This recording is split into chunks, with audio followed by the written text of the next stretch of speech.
अस्सलाम वालेकुम दोस्तों, मैं हूं फयाज महमूद और आप देख रहे हैं फयाज महमूद यूट्यूब चैनल। दोस्तों, अमरीकी प्रेसिडेंट ट्रंप की जानिब से 20 जनवरी को इक़्तिदार संभालने के बाद मुख्तलिफ इमिग्रेशन चेंजेस लाई गई, उसमें मुख्तलिफ फ़ैसले लिए गए।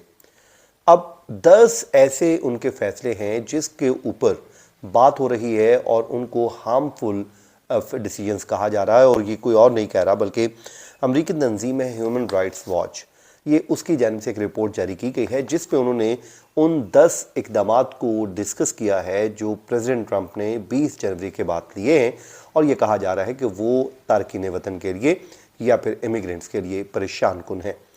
अब ये फैसले तो ले लिए गए हैं, किस तरीके से ये इम्पैक्ट डाल रहे हैं, और आप में से कई ऐसे लोग होंगे जिनके ऊपर इनका इत्तलाक होगा। ये वो 10 फैसले हैं जो हम वन बाय वन आपके सामने रखते हैं, और आपको भी इससे अवेयरनेस भी होगी कि चल क्या रहा है। बुनियादी मकसद इस वीडियो का ये होता है कि आपको इन्फॉर्मेशन देना, ताकि आप लोगों को मालूम हो कि भाई चल क्या रहा है, एक्चुअल ग्राउंड पोजीशन क्या है। तो उम्मीद करते हैं आपको आज का व्लॉग भी हमारा हमेशा की तरह पसंद आएगा और आपका फीडबैक वैसे ही मिलता रहेगा जैसे आप हमेशा कमेंट सेक्शन में आके करते हैं। अच्छा जनाब, सबसे पहले जो डिसीजन लिया गया हम उसको डिस्कस कर लेते हैं। नंबर 1 जो डिसीजन लिया गया वो प्रेसिडेंट ट्रंप की जानिब से ये था कि जो बॉर्डर हैं इनको सील कर दिया जाए और उनके ख़िलाफ़ जो इक़दामात हैं इल्लीगल इमिग्रेंट्स के ख़िलाफ़ वो लिया जाए। अब ये एग्जेक्टिव ऑर्डर के ज़रिए ये अनाउंसमेंट की गई थी जिसमें लाखों की तादाद में मौजूद इल्लीगल इमिग्रेंट्स को अमेरिका से निकालने के लिए कहा गया कि ये जी अमेरिका पर हमलावर हैं, और इसी बेस के ऊपर साउथ बॉर्डर को सील कर दिया गया और ऐसे तमाम तर अफराद के ऊपर पाबंदी आयद कर दी गई जो अमेरिका में पनाह लेने के लिए या फिर अमेरिका में एंट्री की गैर कानूनी तौर पर कोशिश करते हैं, और इसको अवामी सेहत पर भी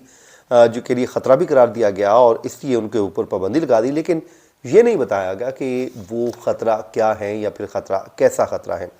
बहरहाल जनाब, फिर उनको जो है डिटेन करने की एक पॉलिसी मुतारिफ कराई गई नंबर 2 पे, और वो ये थी कि जो भी अनडॉक्यूमेंटेड लोग हैं उनको किसी वफाकी या रियासती कानून की खिलाफ वर्जी में पकड़ा जाए, उसे उस वक्त तक हिरासत में रखा जाए जब तक उसे डिपोर्ट ना किया जा सके। ये भी फैसला किया। उसके बाद जो पहले के मुकाबले में ये पॉलिसी ज़्यादा सख्त की गई और उसे निजी जेलों के मालिकान को फ़ायदा भी पहुंचा, जिन्हें वो कहते हैं कि कैदियों के लिए सरकारी फंडिंग दी जाती है, और अक़वाम मुत्तहिदा के आलमी मुआहदे के मुताबिक रेफ्यूजीज़ की हिरासत को आखिरी हरबा होना चाहिए, मगर ट्रंप की पॉलिसी ने उसे एक मामूल बना दिया, ये भी रिपोर्ट में कहा गया है। नंबर 3 पे जो रियासत की पुलिस है उसको इमिग्रेशन अफसर जो है के जो दे दिए इख्तियारात दे दिए गए, वो कहते हैं कि उसमें उनको तब्दील कर दिया गया। मतलब उसमें रियासती इदारों और मुकामी पुलिस को इमिग्रेशन कवानीन पर अमल दरामद करने के लिए मुकम्मल इख्तियारात दिए गए, और उसके नतीजे में जो लोकल लेवल पे जितने भी रेफ्यूजीज़ थे या फिर वो अनडॉक्यूमेंटेड लोग थे उनके ऊपर छापे मारने की उन्हें इजाज़त मिल गई, और उसके बाद जो गिरफ्तारियां हैं वो शुरू हो गई। नंबर 4 पे आर्मी का इस्तेमाल किया गया। वो कहते हैं कि जी उसमें भी रेफ्यूजीज़ की रोकथाम और मुल्क बदरी में उनको शामिल किया गया, और कहा गया कि प्रेसिडेंट ट्रंप ने अमरीकी फ़ौज को ये हुक्म दिया कि वो गैर कानूनी तौर पर आने वाले जितने भी इमिग्रेंट्स हैं उनको कौमी खुद मुख्तारी के ख़िलाफ़ हमला करार देकर हुक्म दिया कि वो सरहदों की फ़ौज हिफाजत करे, और ग्वांतानामो बे जो पहले भी मुतनाज़ रही है उसमें उसको इस्तेमाल किया गया ताकि उनको वहाँ पर रखा जा सके।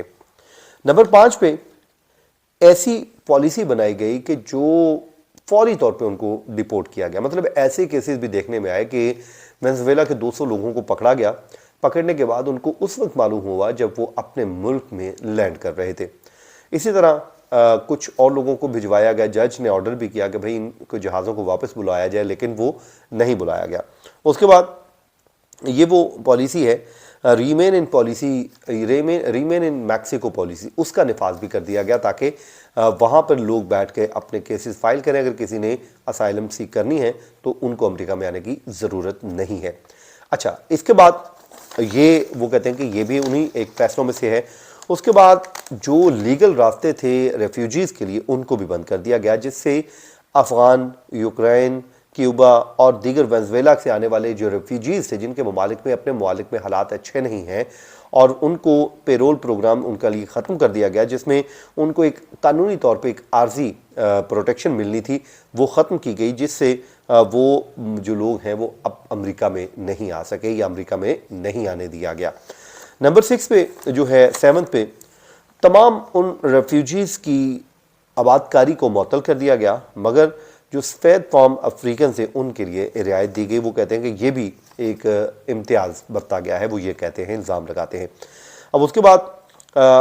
جتنے بھی یہ امیگرینٹس ہیں ان کے لیے امریکہ کے باہر مراکز قائم کیے گئے، جس میں ان کو ڈیٹین کرنے کے لیے گوانتانامو بے کا استعمال کیا گیا۔ پھر ریمین ان میکسیکو پالیسی کا نفاذ جو ہے اس کو بحال کر دیا گیا، اس کو دوبارہ نافذ کر دیا گیا۔ اسی طرح جو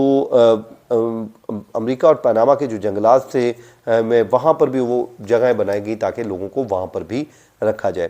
پھر جو نمبر 9 پہ جناب جو غیر قانونی طور پہ بچے